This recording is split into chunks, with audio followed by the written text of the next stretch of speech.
Kumusta? Ngayon, tatalakayin natin ang isang napakalalim at aminin na natin medyo isip-boggling na ideya. Ito ay tungkol sa pagkumpleto ng malayang kalooban o free will at kung paano ito nagaganap sa isang napakalawak na, cosmic na entablado. Okay, para simulan ang ating pag-uusap, heto ang isang tanong na baka hindi natin madalas pag-isipan. Akala natin perfecto na sila, di ba? Pero kaya pa rin bang magkasala ng mga anghel? At dito na pumapasok yung sentro ng ating diskusyon. Ayon sa ating source, ang sagot ay oo, posible pa rin. Kasi ang kanilang malayang kalooban ay hindi pa pala ganap. Merong isang cosmic dilemma na kailangang ayusin. So, kung may problema, ano ang solusyon? Well, hindi raw ito lulutasin sa pamamagitan ng puwersa. Sa halip, merong isang plano, isang proseso ng pagpapatunay. Ating silipin ang banal na disenyo. At napakalinaw nito. Ang goal pala ay hindi para pilitin ang sinuman na sumunod. Ang buong plano ay nakasentro sa pagpapakita ng katotohanan. Isang patunay na mag-aalis ng lahat ng pagdududa pero hindi nito tatanggalin yung kalayaan nating pumili.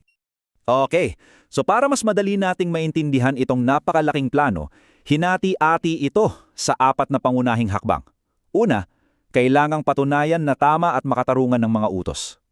Pangalawa, nilikha ang sangkatauhan para maging parang entablado ng patunay na ito. Pagkatapos, sa huli, kukumpirmahin yung perpektong pag-ibig ng Diyos. At ang resulta, mawawala lahat ng duda at doon makukumpleto ang free will ng mga anghel. Bawat hakbang, konektado.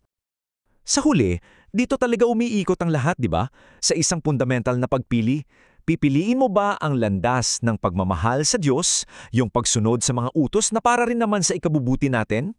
O yung landas ng sariling kagustuhan na alam nating lahat na kadalasang humahantong sa kasalanan? Yan ang pinaka-core ng free will. At ngayon, dako na tayo sa turning point. Ito na yung masasabi nating climax ng buong cosmic na kwento. Ito ang pangyayari na nagsilbing pinakamatibay na ebidensya sa buong plano.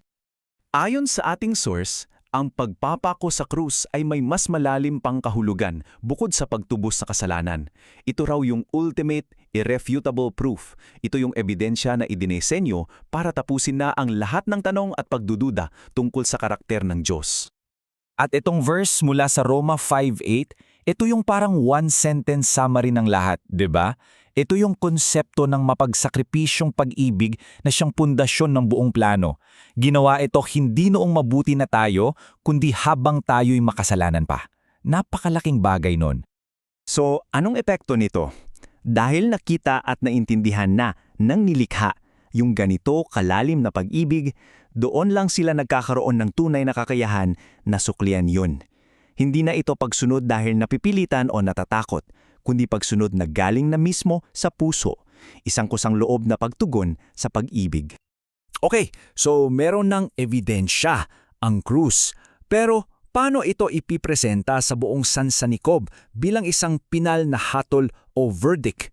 Well, may isang special na grupo ng mga tao na may hawak ng susi.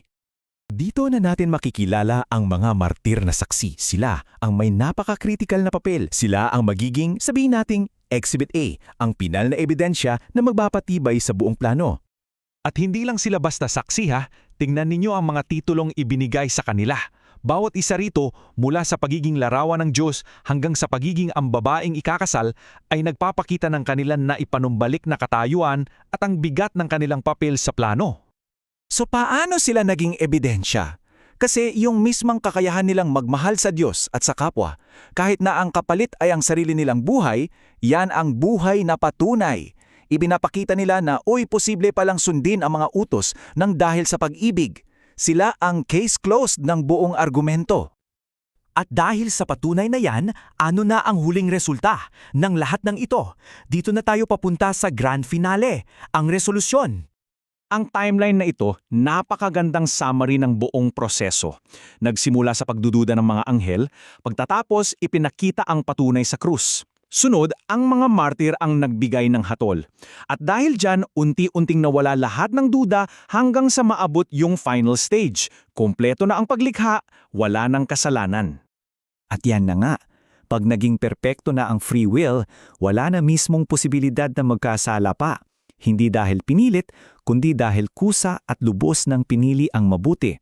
At sa puntong iyan, ayon sa ating source, tapos na, kumpleto na ang paglikha. At ano ang pakiramdam sa estadong yan? Dito pumapasok yung napakagandang pangako sa pahayag. Wala ng kamatayan, wala ng pagluluksa, wala ng sakit. Kasi yung pinakaugat ng lahat ng paghihirap, yung kasalanan, ay tuluyan ng nabunot at nawala. Kaya sa pagtatapos, ito yung iiwan nating tanong. Posible kaya na ang pag-ibig, hindi lang yung basta emosyon kundi yung pag-ibig na napatunayan at naunawaan ay siya talagang susi para makumpleto at maging perpekto ang ating malayang kalooban? Isang bagay na sulit pagnilayan.